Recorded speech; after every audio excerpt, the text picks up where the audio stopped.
자, 오늘은 그 패러데이 법칙에 대해서 좀 얘기를 나눌까 합니다. 마이클 패러데이고요. 영국 사람이에요. 우선 가볍게 그 패러데이에 대해서 조금 얘기하고 넘어가도록 하겠습니다.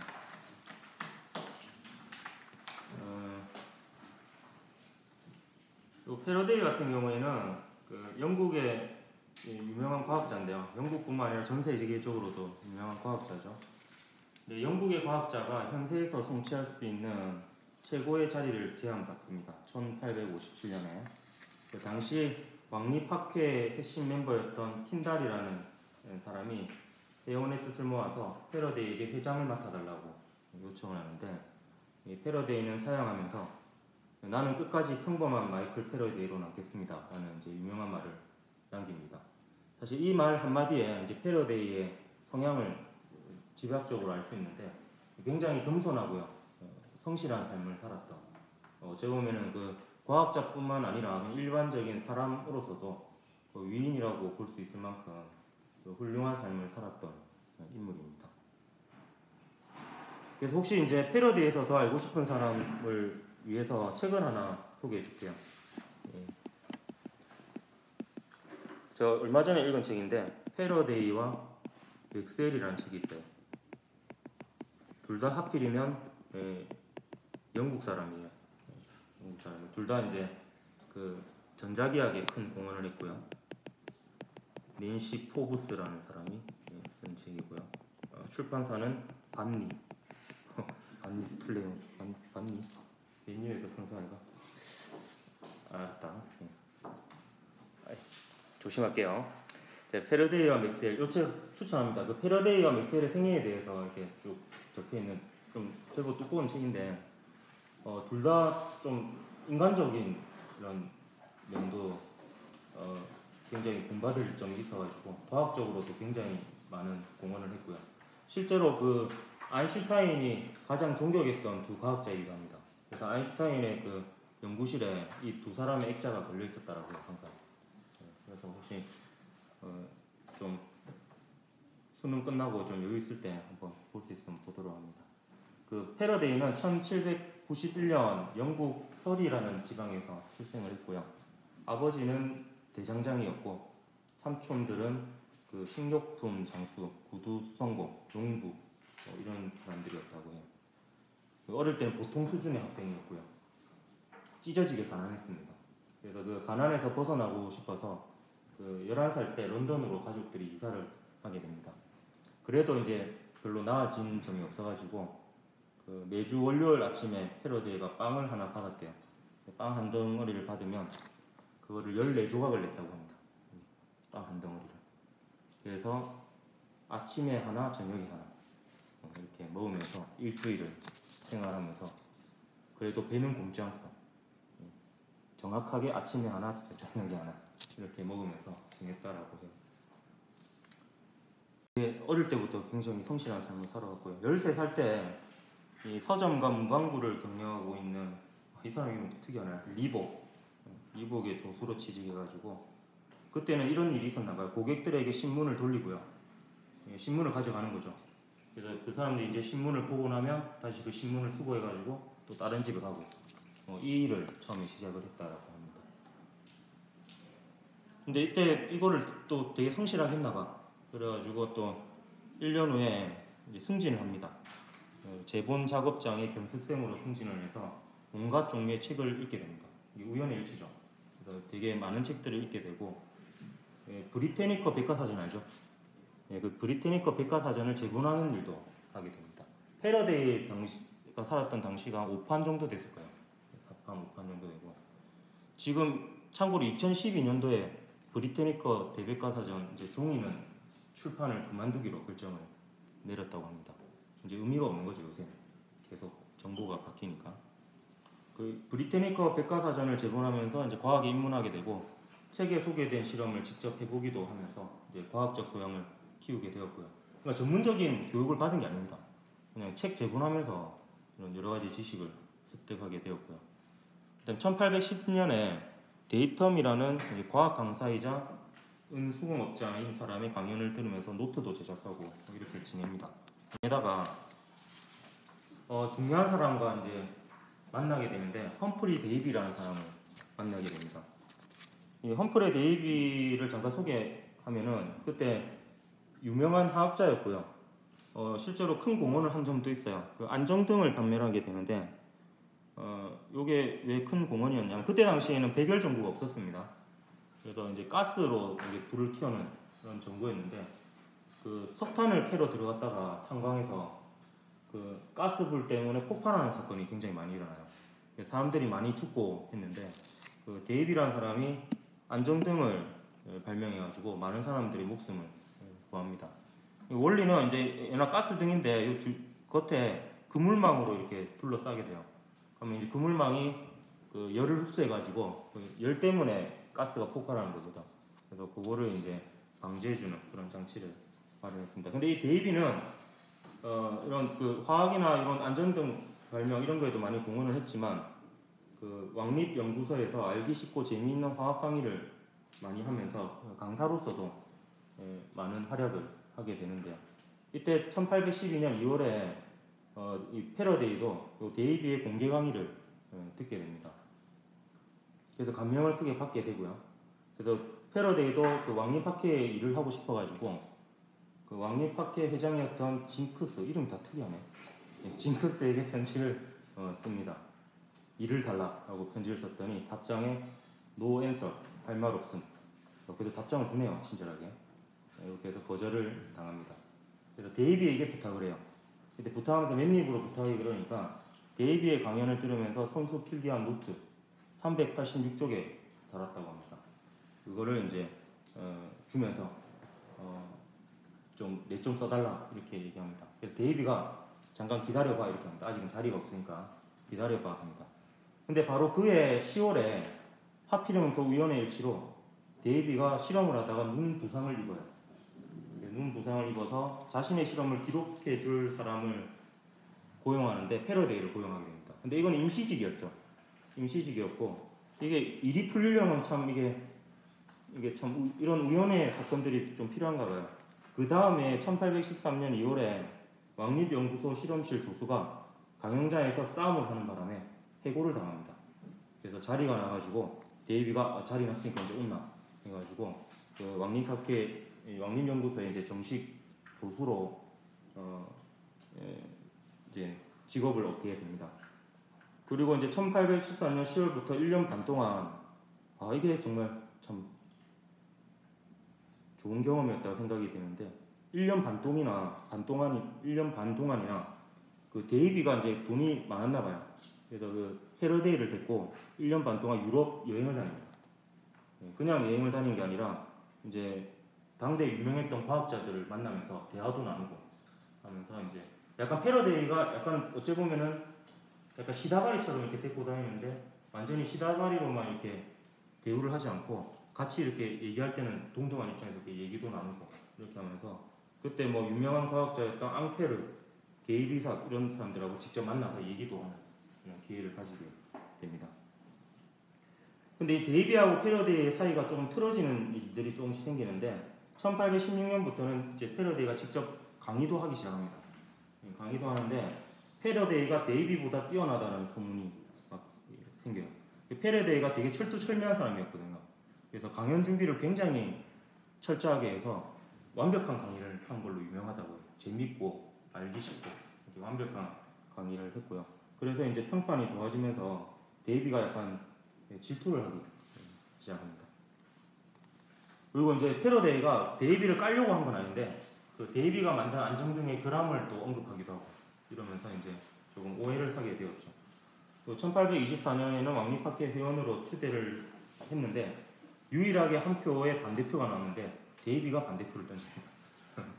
그래서 그런 일이 있었는데 말년에는 또 이제 또 서로 화해를 합니다. 1829년에 데이비가 죽게 되는데 패러데이가 이제 이런 말을 남기죠. 이분은 참으로 위대하신 분이셨네 하면서 이렇게 존경의 표를 합니다. 그 데이비도 죽으면서 한 말이 나는 과학적으로 많은 발견을 했다. 그러나 내 생애 최대의 발견은 패러데이를 발견한 것이다. 라는 말로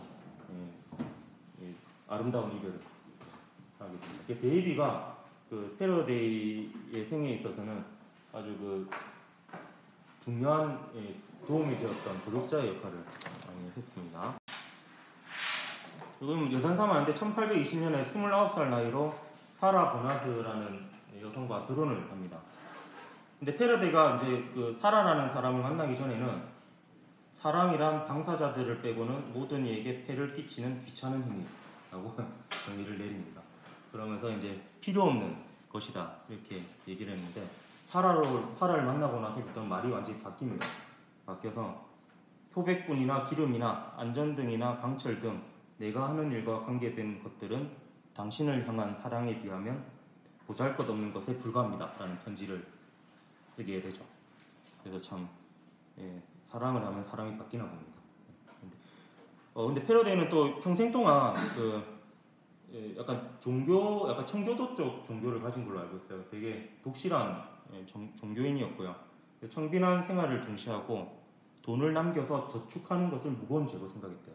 그래서 돈을 저축하지 않았대요. 근데 이불로 저축한 게 아니라 돈을 잘 못 벌었습니다. 그래서 아마 저축을 하고 싶어도 저축을 못했을 거예요. 왕립연구에서 끝까지 일을 했고요. 다른 데 가지 않고 뭐 이렇게 스카웃을 제의를 해도 왕립연구소에서만 일을 합니다.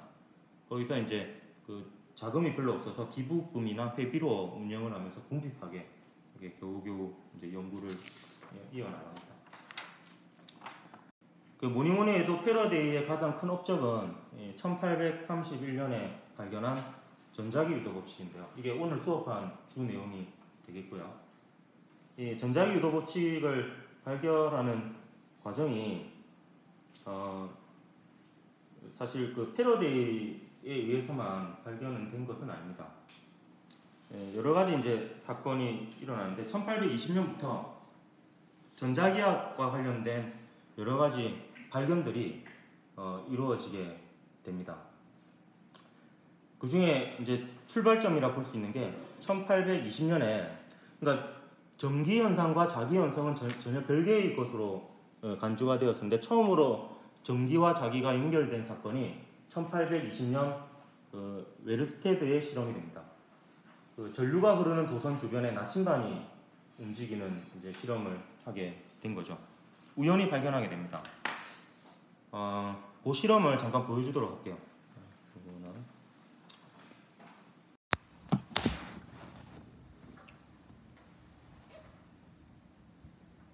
새롭게 시도하는 방법인데요.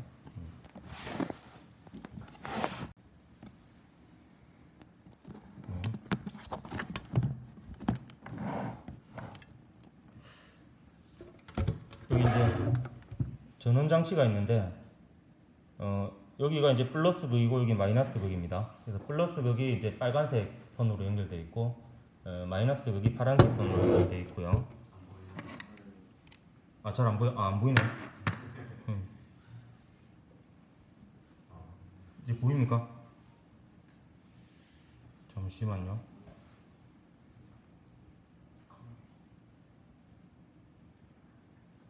이제 보이나?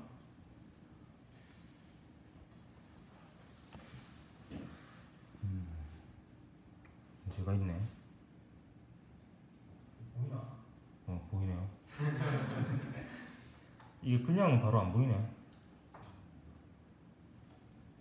다시 한 번만 더 해보고 안 되면 잠깐 멈췄다가 그냥 바로 앞에 나와서 보는 걸로 하겠습니다.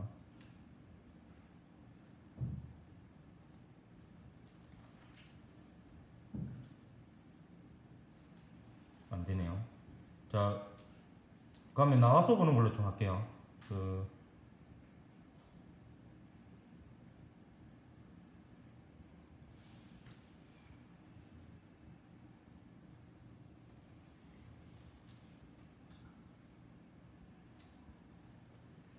망했다. 이게 다 꼬였대요.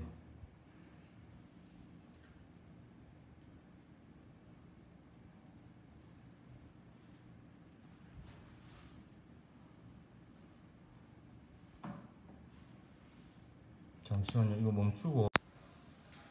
네, 이게 이제 웨르스테드가 발견했던 전류가 나침반의 자침을 움직인다라는 사실이고, 그 프랑스의 과학자였던 앙페르는 또 같은 해 1820년도에 전류가 흐르는 두 사이의 자기력에 대해서 또 발견하게 됩니다. 그리고 1820년 똑같은 해에 또 아라고라는 과학자가 전자석을 발견하게 되고요. 1825년에서 28년 사이에 패러데이가 웨르스테드와는 반대로, 웨르스테드는 전류에 의해서 자기장이 생긴다는 걸 발견했잖아요. 패러데이는 이제 거꾸로 생각한 거죠. 그러면 자기의 자석에 의해서, 자기장에 의해서 전류가 만들어지지 않을까라고 생각을 해서 전자기 유도를 확인하려는 초보적인 실험들을 하게 됩니다. 그러고 나서 1831년에 드디어 전자기 유도 법칙을 발견하게 되고요. 그리고 1837년에는 패러데이가 이것만 한 건 아니고요. 여러 가지 업적을 남깁니다. 1837년에는 이제 축전기 안에 이제 들어가는 물질에 따라서 축전기의 전기 용량이 달라지는 것을 발견하게 되고, 그리고 우리가 그 맥스웰이 전자기파를 발견한 것으로 알고 있는데요. 사실 거기에 큰 영향을 준 게 패러데이의 발견이 하나 있습니다. 어떤 걸 발견했냐면 1846년에 자기장에 의해서 빛의 평광면이 회전하는 현상, 이걸 패러데이 효과라고 하는데요. 그래서 이거를 발견을 해서 빛이 자기장에 영향을 받는다라는 점을 발견했으니까 전자기파라는 것을 좀 암시하게 됩니다. 그래서 이제 맥스웰도 이것으로부터 힌트를 좀 얻게 되고요. 그리고 이제 1862년에 맥스웰이 빛이 전자기파라는 것을 발견해서 확실하게 빛의 정체를 밝혀내게 됩니다. 그리고 패러데이는 이제 죽고 나서 뉴턴과 나란히 그 웨스트민스터 사원에 묻힐 자격이 있다라고 사람들이 얘기를 했는데, 패러데이는 이걸 거절을 해요. 그냥 끝까지 되게 청빈한 삶을 살았던 인물입니다. 배우지 못해 꿈도 꾸지 못하는 아이들의 과학 강연을 들을 수 있게 지원해 달라 합니다. 그러니까 그 웨스트민스터 사원에 묻힐 때 필요한 비용을 쓰지 말고 그 돈을 차라리 그 배우지 못해서 과학 강연을 듣지조차 못하는 아이들에게 지원을 해달라, 이런 말을 남깁니다.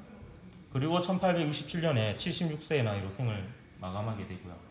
마지막으로 남긴 글이, 나는 만물의 조물주이신 하나님 앞에서 엎드려 그분이 나를 자신의 옆으로 불러줄 때까지 그분의 거룩하신 뜻대로 살아왔네 라는 이제 겸손한 말을 남깁니다. 그 풍문에는 또 마이클 패러데이가 자기장 실험을 하고 있는데 이제 관료들이 왔다고 해요. 그때 당시 영국 총리였던 글래드스턴이 직접 왔다라는 설도 있습니다. 직접 와가지고 이제 딴지를 걸었대요. 마이클 패러데이가 자기장 관련된 막 실험을 보여주니까 이걸 어디다 쓰냐, 이게 돈이 되냐라고 딴지를 들었대요. 그때 이제 마이클 패러데이는 이제 흥분하지 않고 차분하게, 훗날 당신들이 이것에다 세금을 매길 날이 올 겁니다 라고 이렇게 얘기를 했다고 합니다. 그리고 나서 갓 태어난 아기가 뭘 할 수 있겠습니까? 이렇게 약간 비꼬는 말도 좀 했다고 해요. 요게 아직까지도 이제 기초과학에 대해서 정부 관료가 무지하고 이런 거에 대해서 무시를 할 때 회자되는 내용이라고 해요. 그래서 이때는 이게 어디에 쓰일지 사람들이 몰랐지만 이 19세기 말부터 이 패러데이의 전자기 유도로 얻어낸 전기 에너지가 각종 공장이나 가정에 널리 보급되었고요. 지금은 이제 무선 충전, 인덕션, 그리고 교통카드, 하이패스, 금속 탐지기 등 광범위한 분야에서 패러데이의 전자기 유도 법칙이 쓰이고 있습니다. 그래서 굉장히 이제 우리 일상생활에 있어서도 많은 영향을 미치고 있는 전자기 유도 법칙을 이제 패러데이가 발견했다, 이렇게 볼 수 있겠고요. 어찌 보면 아주 지대한 영향을 미치고 있어요. 그 발전소에서 전기 에너지를 생산하는 기본 원리가 패러데이의 전자기 유도 법칙이거든요. 우리 지금은 전기가 없으면 우리가 못 살아가거든요. 생존의 문제가 걸려 있거든요. 이제 이런 큰 역할을 한 게 패러데이의 전자기 유도 법칙이다, 이렇게 볼 수가 있습니다.